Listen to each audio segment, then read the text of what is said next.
Thank you, Purusha. Thank you, everyone, for joining us again for this next session.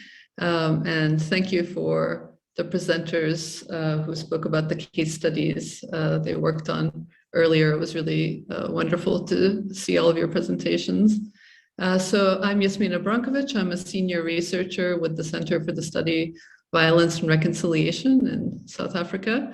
And I'll just be moderating this panel on understanding forced migration within the Transitional Justice Framework. And we have three esteemed panelists today. We have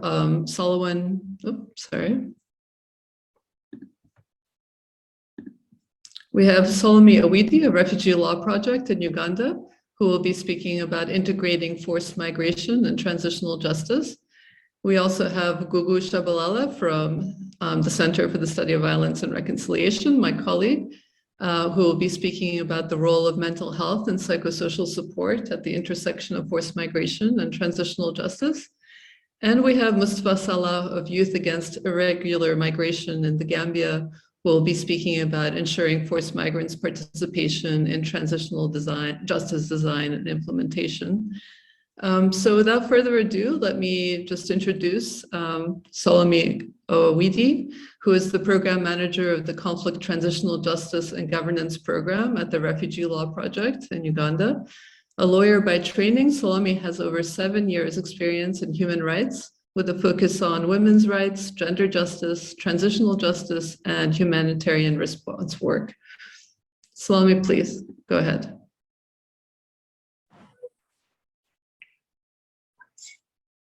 Hello, everyone. It's so good to be here, and I'm glad to join the team.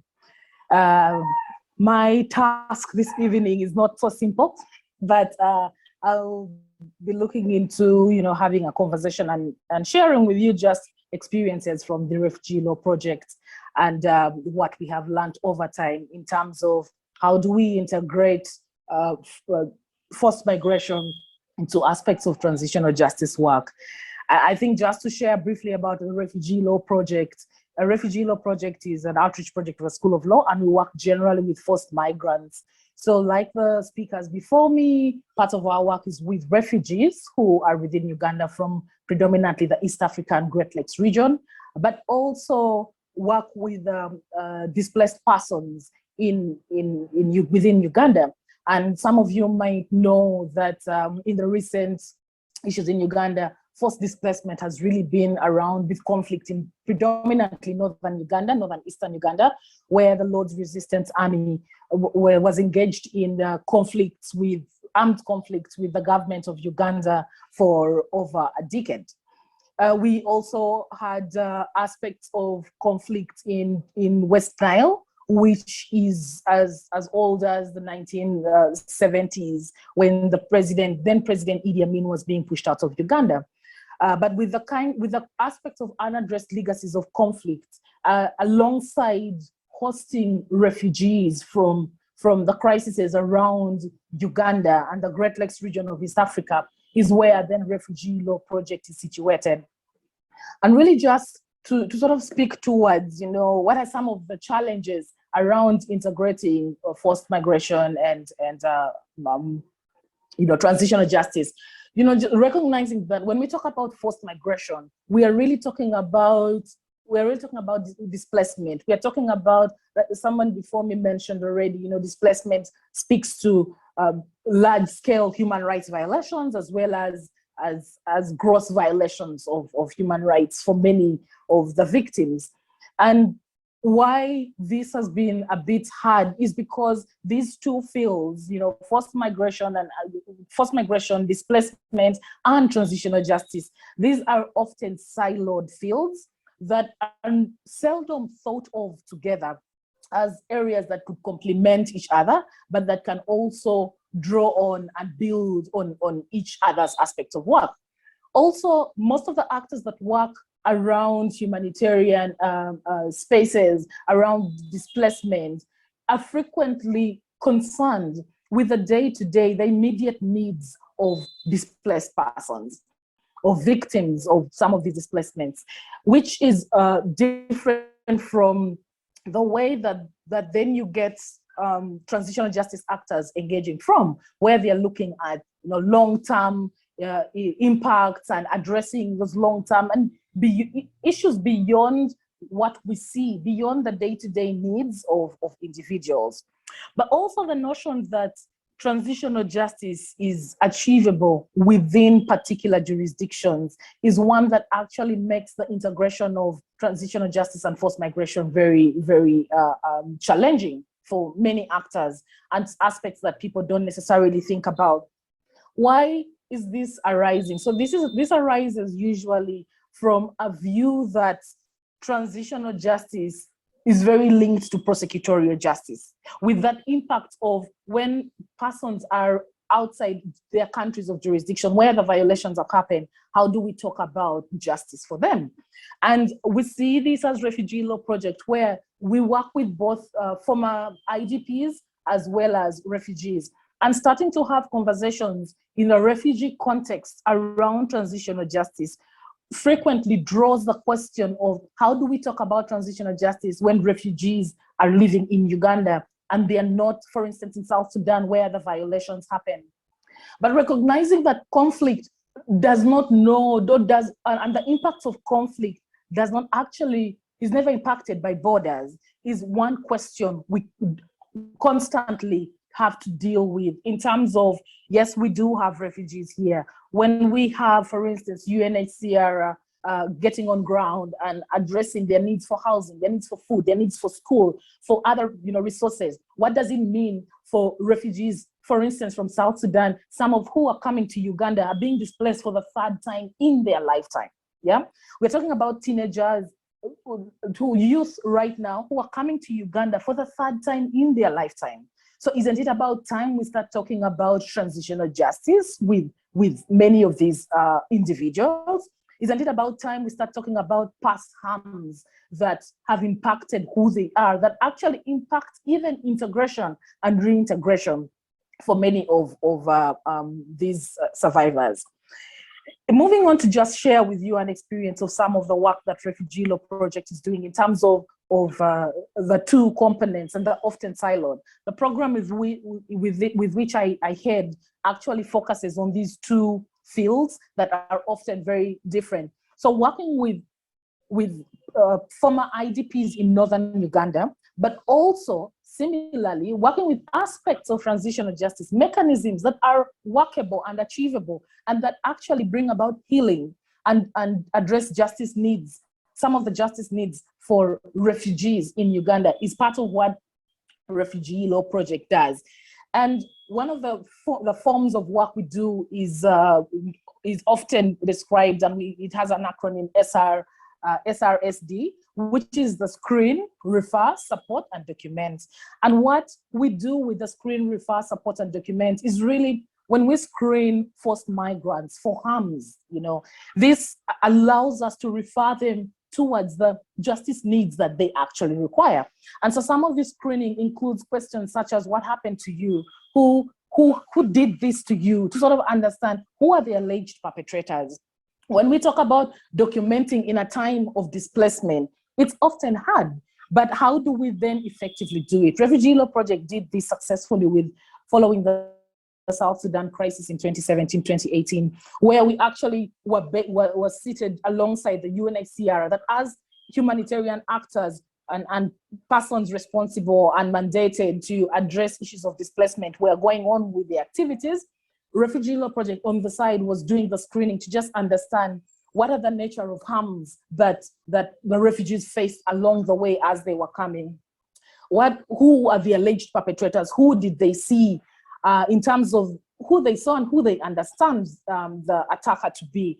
But also, what are their needs that are not necessarily visible beyond housing? What are some of their needs? And we did discover that a number of South Sudanese refugees who fled into Uganda had actually undergone sexual violence during the time of flight. And for some of them, even when they got here.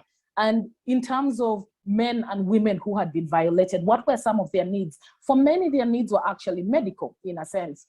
And looking at the responses, the refugee responses that were availed to many of these refugees that had come into Uganda, it was basic medical, housing, the health centers that were actually set up by the government of Uganda in partnership with the Office of the Prime Minister and the UNHCR, were not in position to address some of the harms that these refugees, men and women, boys and girls, came with. So that's where Refugee Law Project stepped in an aspect to show that when we talk about medical rehabilitation, whether it is physical rehabilitation or psychosocial rehabilitation, it is possible beyond just the services that forced migrants often need when they at first present themselves and when we receive them and start to work with them. Some of the engagements we've also done is around memorialization. What are some of the issues that many of these forced migrants are interested in having memories about, in remembering, in dealing with their needs around their loved ones that were lost and some of the experiences that they faced? So a lot of the work around documentation is really to address that. And it's documentation that has the ability to inform prosecutorial justice and the processes that actually arise from that, but also that inform who are, the alleged perpetrators. Because we all might know that when we talk about forced migrants, it gets to, because it's on a massive scale, many times it's often hard to point out who the victims are, who the perpetrators are. So you get into a community. So like in Northern Uganda, we are struggling with the victim perpetrator, divide, where we had persons that were abducted, we had persons that, even as refugees, persons that actually committed crimes or violated other persons, abused other persons, but have also fled for safety. So what does that mean when we are having conversations around this is supposed to be a safe space in an IDP camp or in a settlement where refugees are, and we are not addressing some of the day-to-day securities that displaced persons have? So that is a bit of what we have done as Refugee Law Project in terms of how do we document. Documentation has already been talked about, but when we are talking about documentation, who are we screening and for what? What are their needs at that point? Because without targeted documentation, understanding where this documentation could feed into judicial processes that require this kind of information, then we are only documenting and collecting information that might not necessarily help. Refugee Law Project at this point in time with South Sudan, engaging in processes of transitional justice at a national level, has been approached by the government, by the Commission on South Sudan, and is asking around some of the work that we have done, some of the documentation, to just understand the extent of which these atrocities were committed with the South Sudanese refugees that are currently in Uganda. And within the South Sudanese in Uganda, also TJ mechanisms are numerous, and these are informed by communities. So what do the communities want, even when they are in another country, in another jurisdiction? What is available to them, and how do we integrate that with responses from actors that are actually dealing with displacement and what that means? I'll stop there for now and continue a little later. Thank you.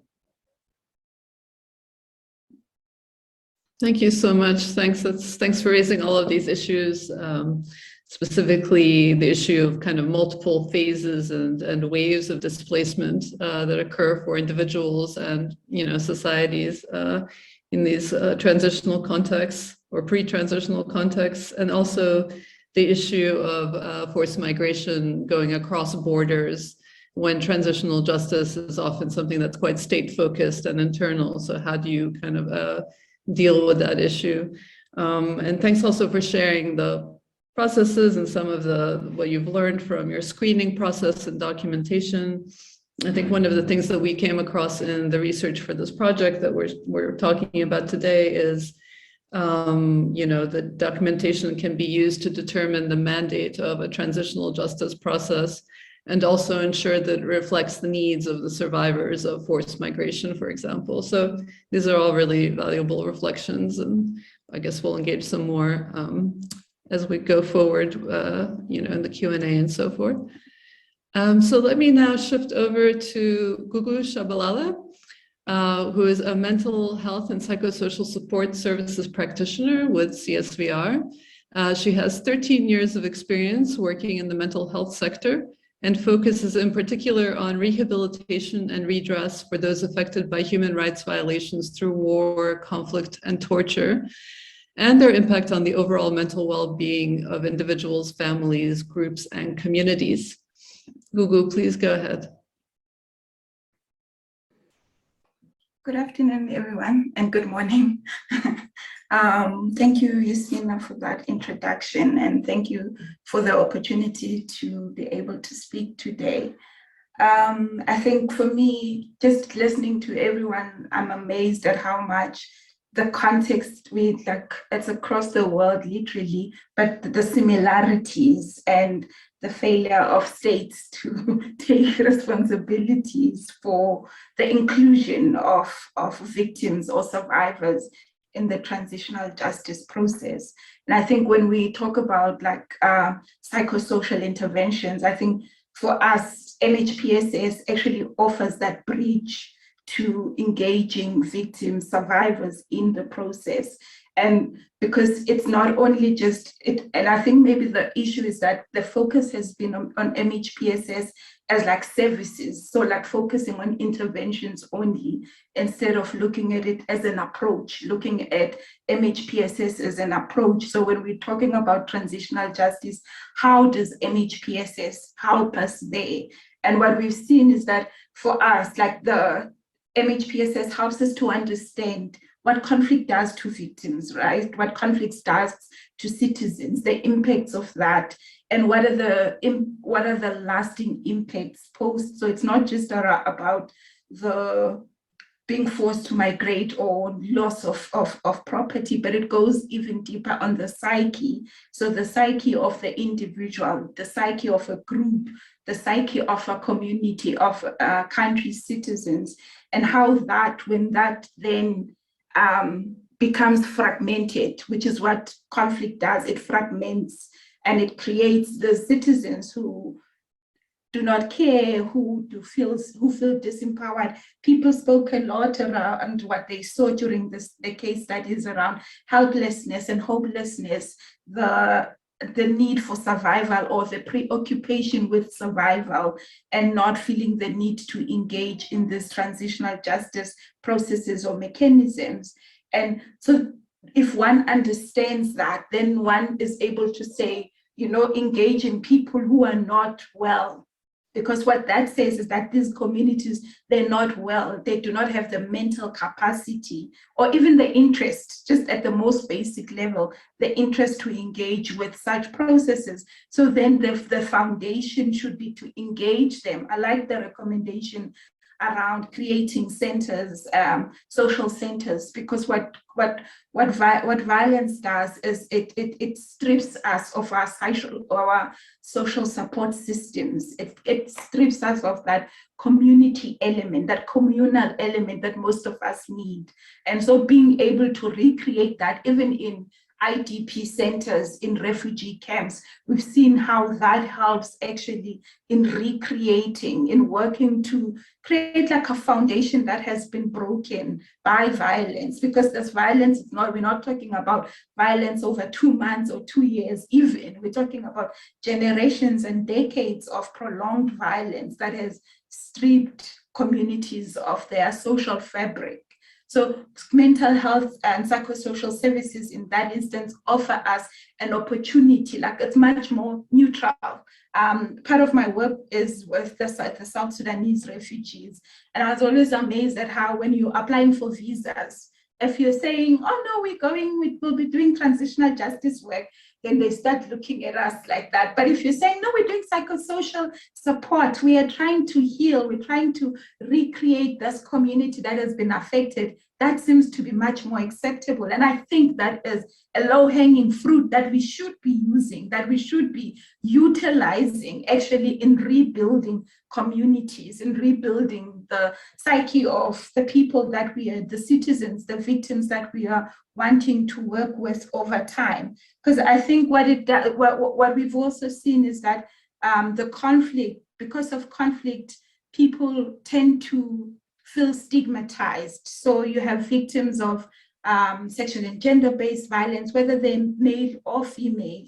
And what we see is that when we go in with this transitional justice processes like truth-telling, people say we're documenting. And I always wonder, what else is done before the documentation? How am I expected to go and tell a stranger that I was raped and be okay with that and sit with them and post that? Most of the time we see the documentation processes are not connected to interventions, mainly because there aren't any on the ground. If there are, most of these violations happen in isolated rural communities where services are so rare, like especially when you speak of mental health and psychosocial services. So how can we work with that? How can we work with victims so that victims do feel like their voices matter, that their voices can be heard, safely so? So I think there's a need to also create the platforms that support victims to engage, that empower them.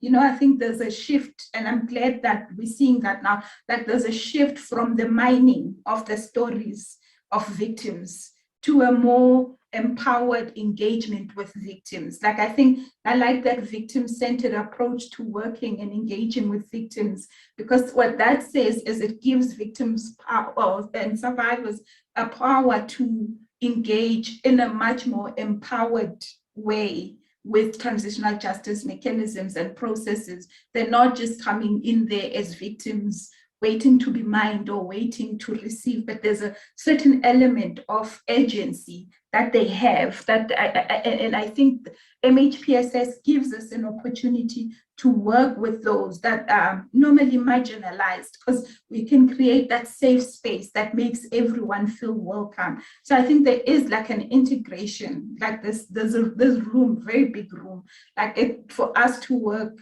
to create like that multidisciplinary approach to working, instead of the silos or the focus on MHPSS being more like a humanitarian response. Because I think we've seen we can't just be waiting for victims for violence and conflict to reproduce victims in different countries. There has to be an element of us also engaging with this preventatively and working. And one way of doing that with MHPSS is the prevention of reoccurrence, right? When we look at the cycle of violence and how we understand violence, is that hurt people become, later on, have the potential of becoming haters themselves, of becoming perpetrators themselves. So if then we're only focusing on peace agreements at the top tier level and not seeking to work with communities at a level and engaging with them as peace ambassadors at their level and understanding what peace means for them over long term, then whatever peace agreement is there will not be sustainable. I mean, take the example of South Sudan. We're seeing the 2018 revitalized peace agreement is in place, and we're seeing the government taking small steps towards implementation of the revitalized peace agreement. But what we're also seeing at the same time is the rise of intercommunal violence at a community level. And it's not speaking to this peace agreement that it's being held, I don't know, by Bostik. It's like on the verge of breaking, but it's there.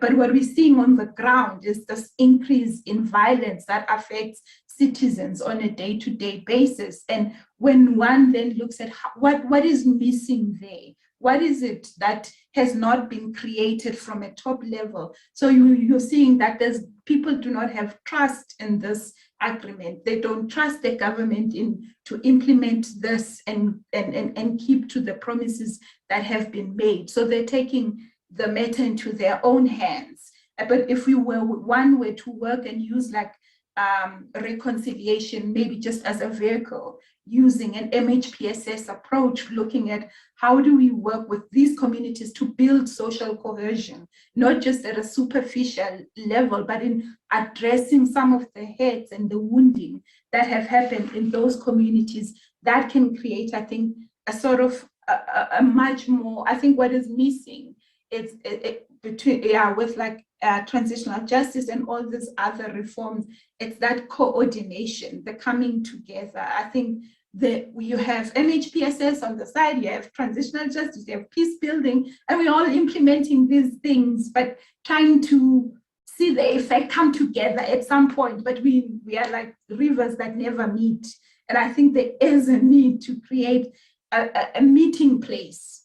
And I think that meeting place could create very long-lasting, sustainable peace that is not at a top level, or that takes everyone with, that brings everyone with and makes everyone part of the process.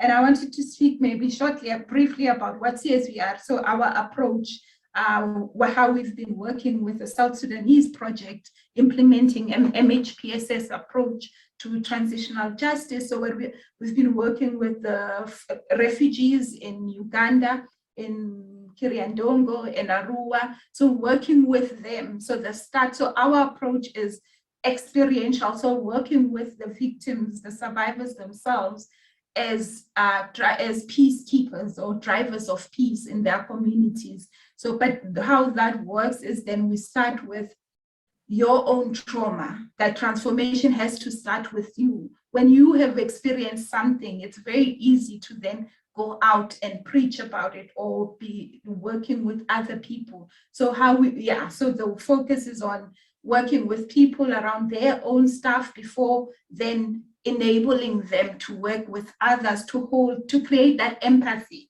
You can't care about another person when you don't care about yourself. So working from that and working within existing community resources. So our approach focuses, and I think maybe that should be the focus, that communities are not just, they're not helpless.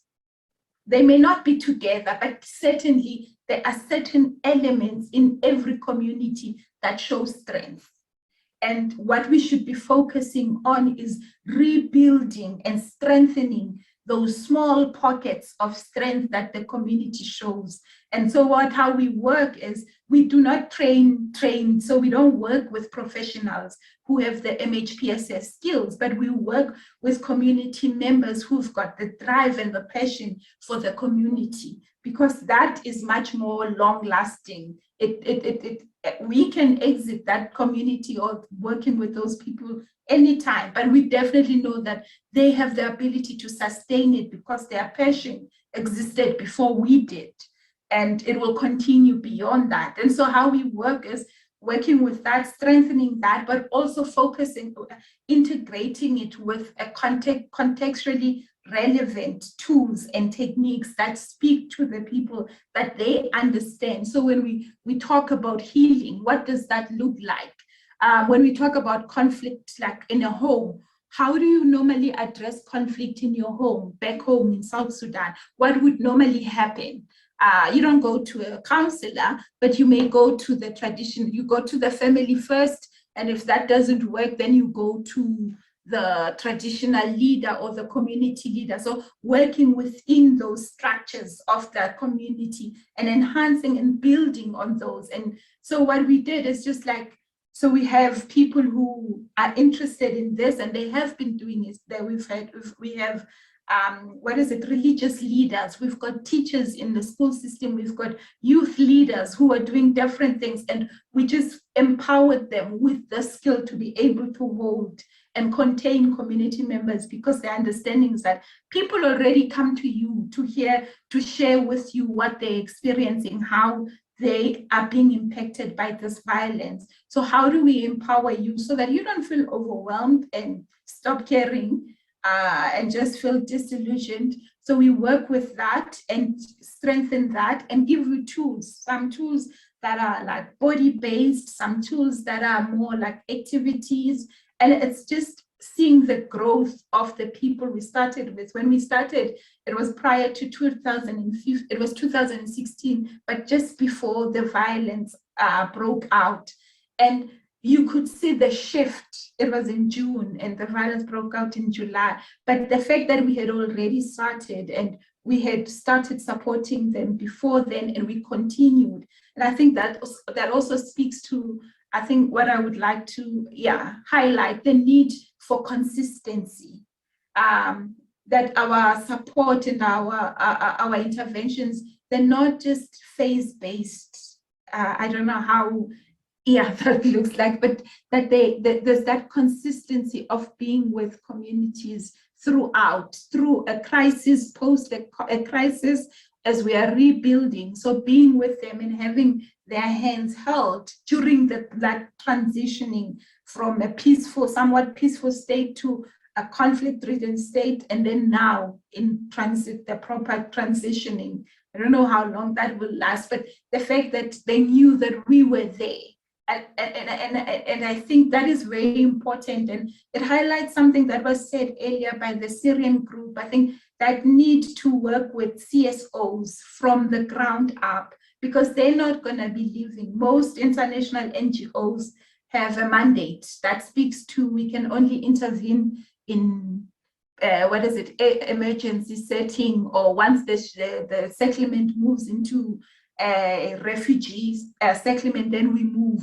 We have to, so working with CSOs and strengthening the skills and their capacity on that level helps in ensuring that the support stays within the communities over a long period of time. I'm sorry for going over. Thank you, Gugu. That's really useful and interesting, all the points you made. And it relates to, again, the research that we did, and there's some synergies or echoes there. And one thing I just wanted to highlight is what you were saying about kind of breaking down the silos between these different fields, or among these different fields, and thinking about mental health and psychosocial support services as like an approach, or as a vehicle, as an entry point to rebuilding communities. Those are some of the images you worked with. And also, using MHPSS to help understand, the conflict effects in terms of the civil and political rights violations and the economic, social, and cultural rights violations, but also on the psyche of the individual and the group, the society. I also want to just highlight what you were saying about, going from working with survivors as just sources of stories to survivors as active agents and being in a partnership with them. And then finally, just this notion of building on existing local ideas and actors and resources. Instead of imposing some idea of MHPSS from outside, you actually work with what's already there on the ground, and in a consistent and long-term way. So thank you so much for that. We'll re-engage with all of it again afterwards. Let me now please shift over to Mustafa Salah, who is the co-founder and Secretary General of Youth Against Irregular Migration, based in the Gambia. The organization aims to reduce irregular migration by raising awareness of the treacherous journey taken by migrants, and by advocating for the creation of job opportunities for returnees. Mustafa, please go ahead. Yeah, thank you very much, Yasmina, and the entire team of the ICSC and GI. Yeah, so it's a great pleasure to be part of this panel discussion because, as you say, we are a group of returnees based in Gambia, and we are victims of human rights violations, from our country and the countries of transit and the countries of host, the intended country where we want to migrate. And this has been a center of discussion, and it has been the main reason why we come up with this organization, because we found it in 2017 inside the prisons of Libya, when our rights were totally violated because they forced us to in prisons in the name of like detention centers or transit centers, whereby there is no right given to us in that prison. So due to that reason, we came together as Gambians, to support ourselves especially in Gambia, in terms of the reintegration, the economic reintegration, psychosocial reintegration, all types of reintegration. And plus, there was also a change of government in the Gambia, and that has also motivated us because we believe our rights will be given after we return back to our country. And after returning back to our country, we try to form a group registered at our own level. I can say it's a self-supporting organization, and we have tried to engage authorities and stakeholders around this migration, especially the international organizations, because right now I can say they are the champions of these reintegration processes in the Gambia. And that has even caused the slackness from our government for not taking up the responsibilities, because they believe those international organizations are providing everything that we can, that we want. But on the contrary, those organizations are mostly, focused on the large number of people that they can reach, not focusing on the impact that they are providing within this reintegration.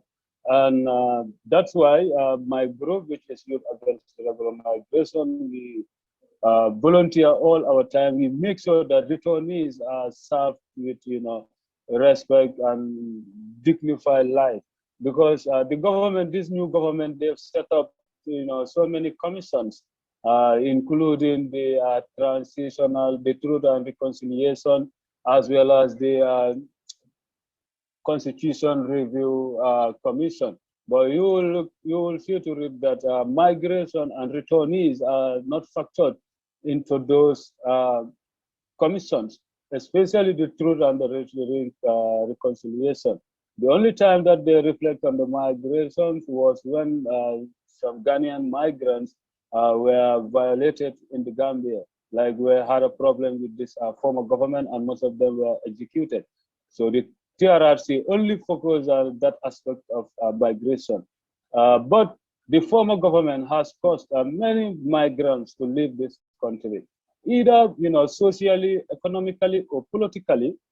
Gambians were living in their large numbers, and the ending of that government, that regime, also has deprived many migrants from getting asylum documents, and many of them are threatened with deportation, especially from Europe, because they see the general context of the democracy or the change of government within the Gambia, whereas they didn't look into the system in place, because most of the challenges that forced us to migrate are still here within us, and still now they are trying to deport many migrants from Europe, America, even Asia.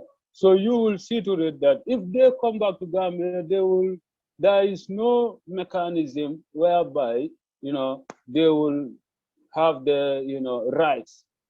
They will have their rights. So that's where my organization is trying to fill that gap, because in the beginning we believe that there was only lack of awareness raising on this irregular migration.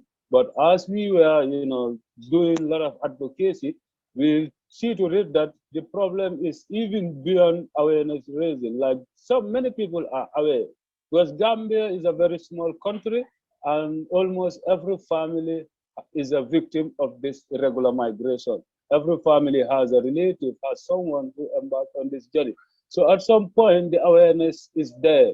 But what is not there is the alternatives and how to remove, the root causes of this irregular migration and the risks involved in it.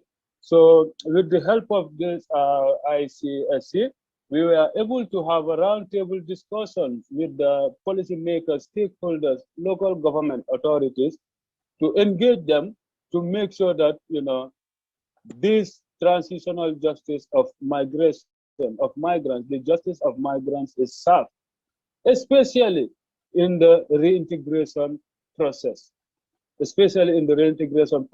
And when it comes to like their protection also, the government is not doing much towards protecting these migrants, because some of them find it very difficult to have a job because they are considered as illiterates or people who are losers.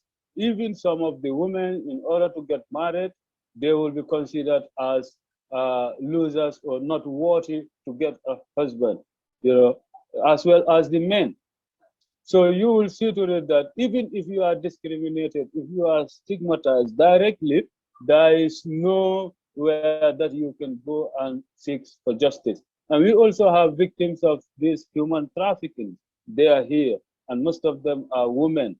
But up to date, there is no case which the government has prosecuted. They never prosecute any perpetrator in this human trafficking in the Gambia. And some of the victims will even allegate, you know, civil servants, authorities being part of, you know, the reason why they end up being trafficked. They end up being trafficked. And right now, we are on parliamentarian elections, but you will see to it that none of these aspiring parliamentarians are talking about these issues. They are not including migration and migrants affairs in their campaigns, in the policies that they want to change or that they want to bring on, simply because they see it as something irrelevant when it is the most, I can say, burning issue in the Gambia, because Gambia, 76% of the population are below 21 years old, And all of those young people are aspiring migrants, are potential migrants. So if the factors, the root causes are not in place, then obviously all those young people are in risk of migrating. So to cut it short, now we are growing bigger and bigger, because we are, you know, always trying to engage the policymakers. Some of them are even telling us, why are you people not focusing on the awareness raising only? Because you are good in that aspect, but not to try and influence the policies. But without the alternatives, awareness raising can never be meaningful here. So thank you all. And yeah, thank you. I'm very happy to be part of this panel. And I am very happy also to be becoming a partner with this organization. So thank you very much. Thank you. Thank you for that really valuable presentation and for sharing your work with us.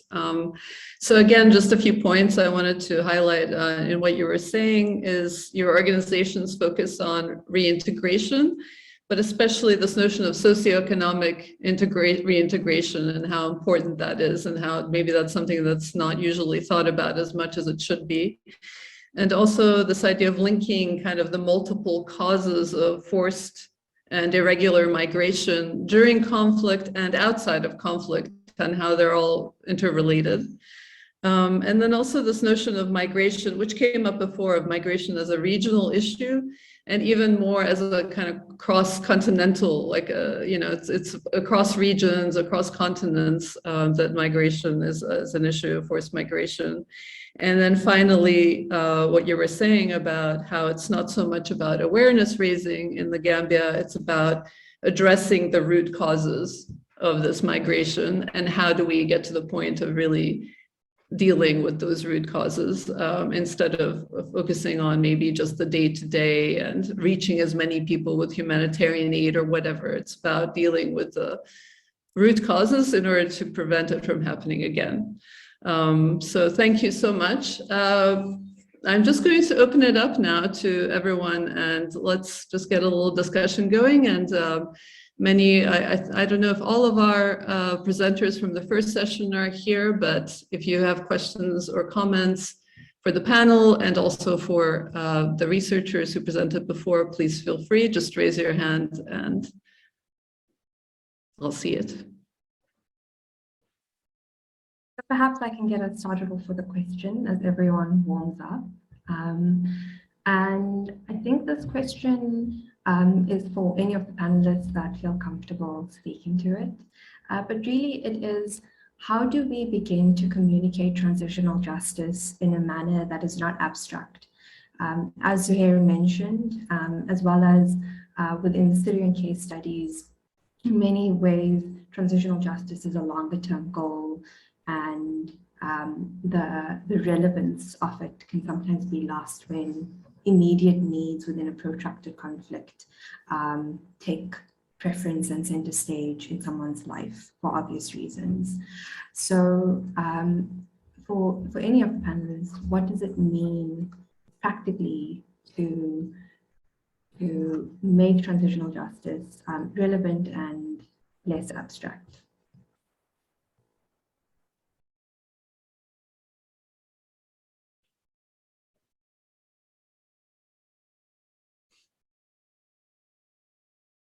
Please, can one of the panelists answer? Thanks.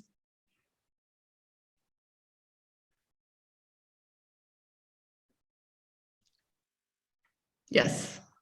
Well, I think I can attempt to answer that question. How do we begin to communicate transitional justice in a way that isn't abstract? I think for starters is how do we use language, to communicate what we want to communicate? When we talk about transitional justice, in my experience, I've done some victim consultations and, some engagements in communities, just creating the awareness and trying to understand from victims what is justice to you? And when you put the word out there as transitional justice, then you find individuals not necessarily identifying with it, but like my colleague from CSVR mentioned, like Google mentioned, how do we use, say mental health and psychosocial well-being as a term? How do we have conversations around medical support? How do we talk about memory dialogues instead, not necessarily truth-telling, sessions? How do we use words? Words are very powerful, and people identify with processes depending on how they internalize and how they see words. Conversations around, I liked what one of the panelists shared to say, these words need to be connected with local ideas. What are the words that are used in the various communities that actually communicate aspects of transitional justice?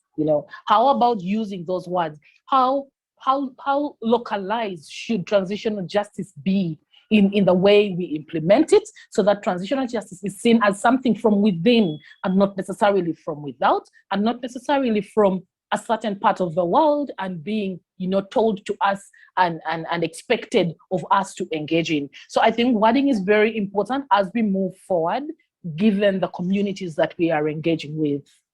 Thank you. Yeah, thank you very much. Yeah, I think I will have to chip in. Yeah. Hello? Yes, please do. Yes, to me, for example, here in the Gambia, the the Truth and the Reconciliation Commission was looking into the direct, victims of jamming. But people like me, we are kind of indirect, victims of the previous government, and his end of government also, led us to in prison and not reaching our desired destination. So I think this issue, since it is a cross-border issue, it has to come from the international communities, international, bodies, to make sure that they have a commission that will look into these issues and try to, redress them. Because if one country is affected by this migration issues, while other countries are not affected, then it will create this mass movement of forced migration to those countries whereby when they go, they can have this their human rights. And I guess that's why most of these migrants want to go to Europe, because they believe if they go to Europe, their human rights dues will be given to them. But if at all these dues can be given to where you come from, obviously it will make migration, safe and orderly, and people will not be afraid to return back to their country as well as to migrate. So to me, I think it has to come from the top in order to address these issues.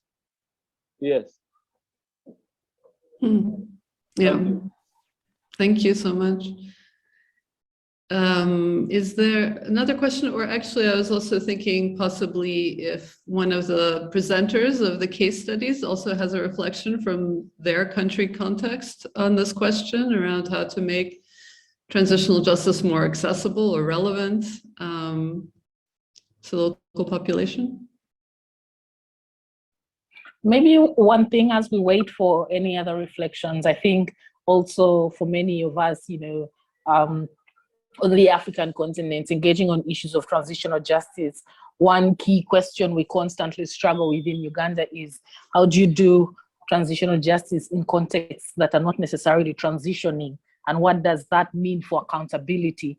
I think that as practitioners, looking towards integration of forced migration and transitional justice, this is very key for us because it has security implications. It has implications that, impact survivors, drawing them away from, making them lose trust in justice systems and processes that ideally would help them realize their justice needs, but that, in contexts where transition is not necessarily happening, what does that mean for processes around transitional justice?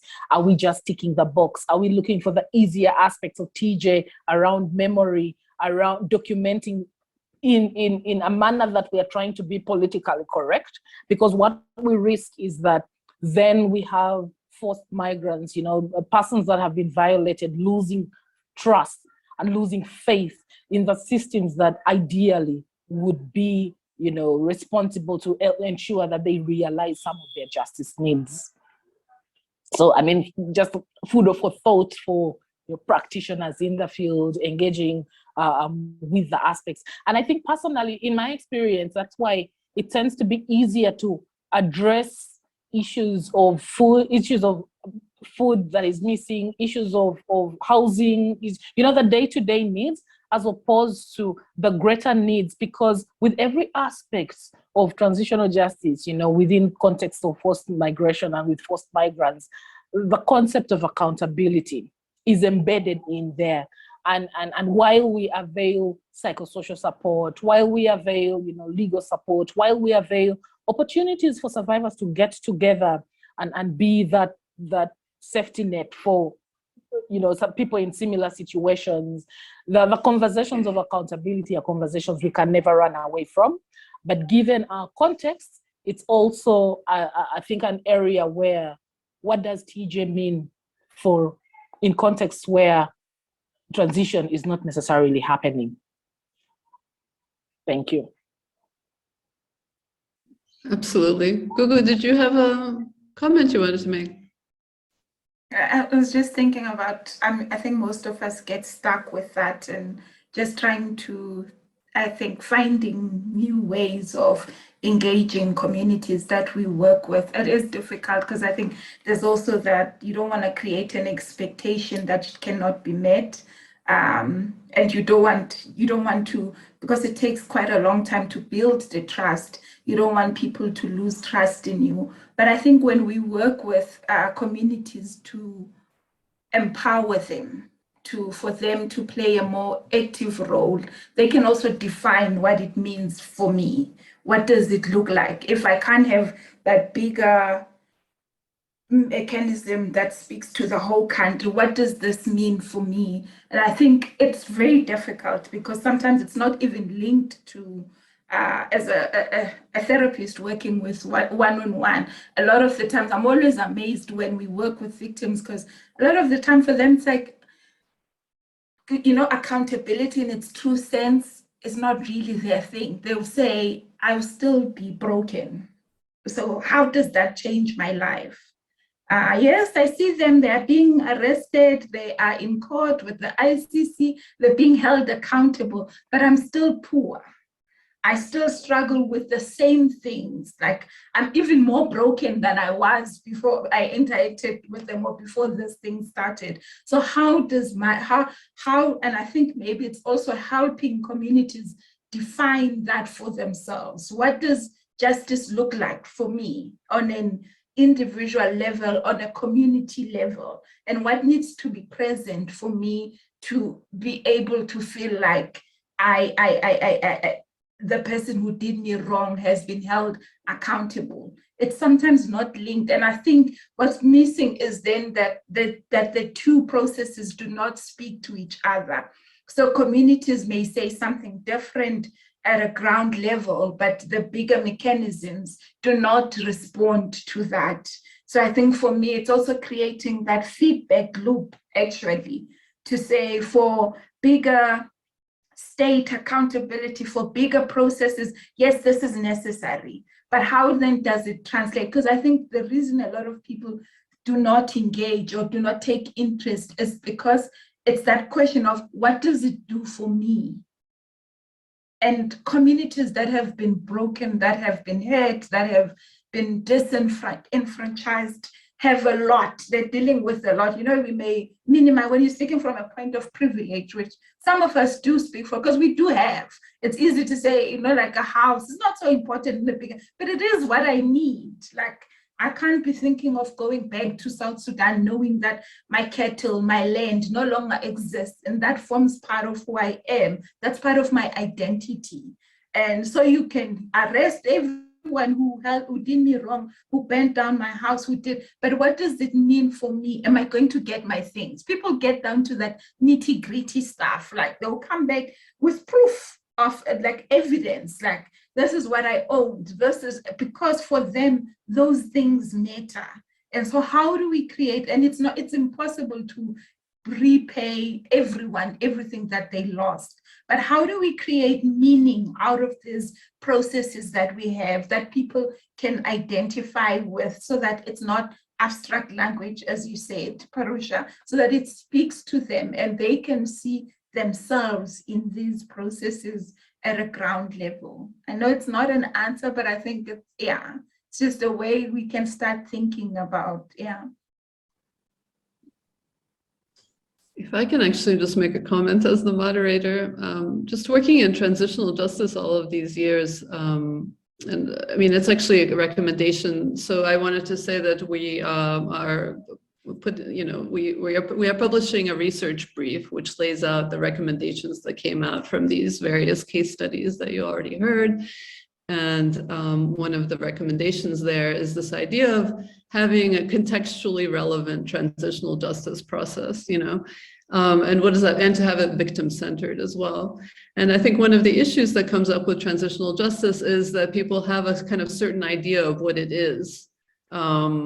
That it's about prosecutions primarily, or that, there's some reparations in there, and maybe you have a constitution-making process as part of institutional reforms, but, it's like a set of a few mechanisms and you do them a certain way and there's best practice, involved.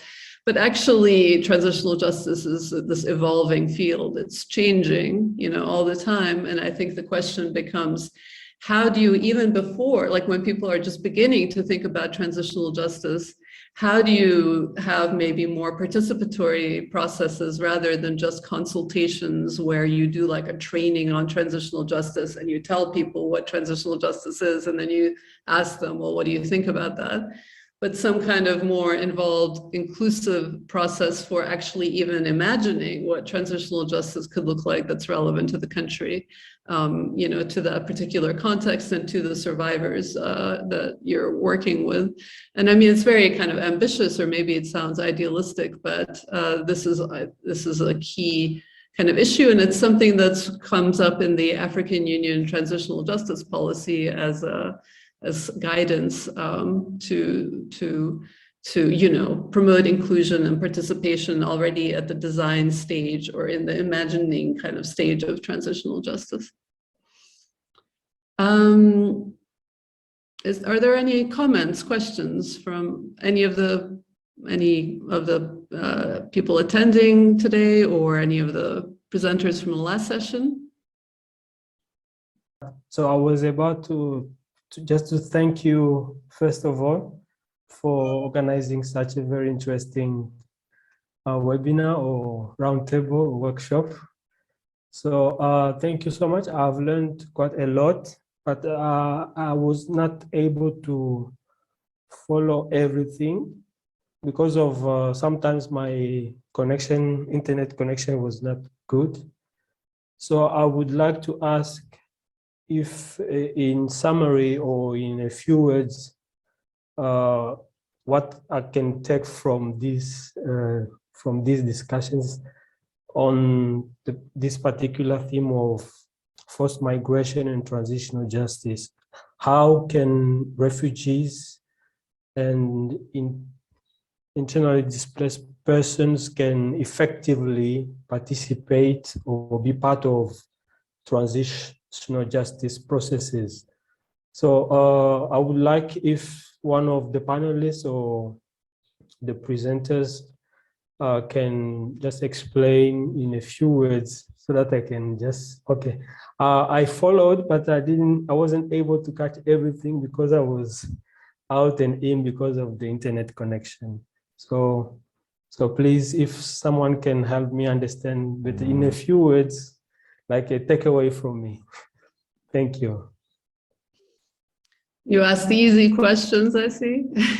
Well, actually, we're running out of time for this session now anyway, so maybe we can take this opportunity to ask the panelists to just, you know, make a few final comments and answer to Gentil's question.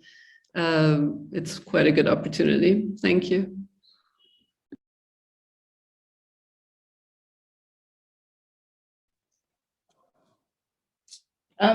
From me, in closing, I think that it is a task, and you know, a multi-pronged approach in terms of how do we engage with refugees, with IDPs towards effective and meaningful participation is very, very central.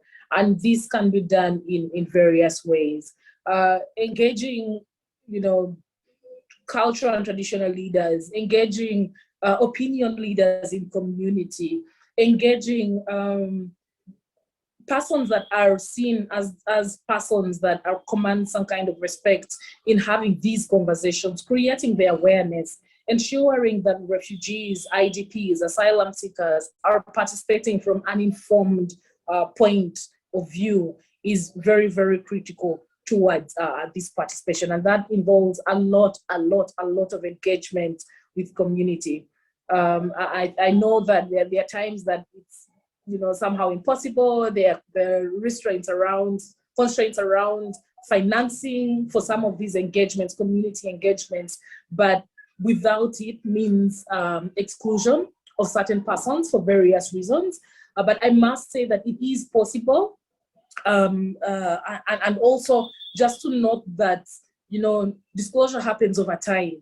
And so individuals participating in these engagements involves a lot of back and forth, ensuring people understand, that people internalize this information for them to effectively participate. And that participation actually will impact ownership of transitional justice mechanisms and decisions that are made, the meaningfulness of these outcomes, as well as the type of outcomes that individuals in these communities actually identify with. Thank you.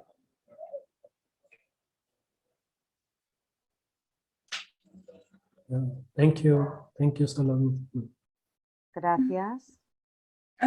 I think also for me, it's that acknowledgement of people's experiences. I think that is important as well as we speak about refugees and internally displaced people. I think at times there's that especially when we work with meeting the needs, like the humanitarian approach to working with them, we tend to ignore the violence that people have experienced and its impact on them and how it impedes their functionality and engagement going forward. And I think there needs to be like an acknowledgement of that in order to ensure that we work towards creating this sense of belonging and valuing of people's experiences, and ignoring the borders that have been created or breaking or bulldozing through them, because what happens in the home country, what happens in their country of asylum or refuge still has an impact on people. And I think that acknowledgement of their role as people, communities that are capable of engaging in an empowered or in an empowered manner, but also engaging with different issues that affect them at a personal level and at a communal level. So the creation of such spaces and ensuring, I think the insurance of safety is also very important, especially for IDPs, as we heard earlier. I think we sometimes take for granted that the reasons for fleeing are still there and can also have an impact on how people engage in processes that we want them to be part of. So I think it's also important to like create that sense of safety for people and ensuring that their voices are heard and they're valued within those spaces that we create. And it's not just we come, we mine your story and then we move forward, but there's that, it's a process, engaging them in a way that makes them feel, that makes them understand that this is a process. This is only step one of 50 other steps, and the process continues, and engaging them at multiple levels at all times. I think, for me, it's quite important if we to really like create spaces where people feel and like they belong, that they can contribute moving forward. Thank you both. Mustafa, would you like to give some closing comments? Yeah, thank you very much, Yasmina. And it was a real pleasure to be part of this this panel discussion. But what I want to just say is Youth Against Irregular Migration is a young organization, and we are struggling with so many things in terms of our capacities, with all the work that we are doing. But with the help of partners like ICSC, our voices are being heard at higher levels. So with all the organizations that are in this conference, we are open to partner with anyone to make sure that, we harmonize and synergize the work that we are doing collectively. Because the world is a global village, we are all one, we all deserve, equal rights and justice at any given time, being at home or abroad. But I believe if we come together, we will be able to achieve that. So I thank you all for your kind attention. Thank you so much. Yes, that's very important. So just in closing, I wanted to point out that we will publish the case studies that were presented before, as well as the research brief, which gives recommendations based on those case studies, and we will let everyone know when that's available. I'm now going to hand over to Purusha, who's going to take us into the last session.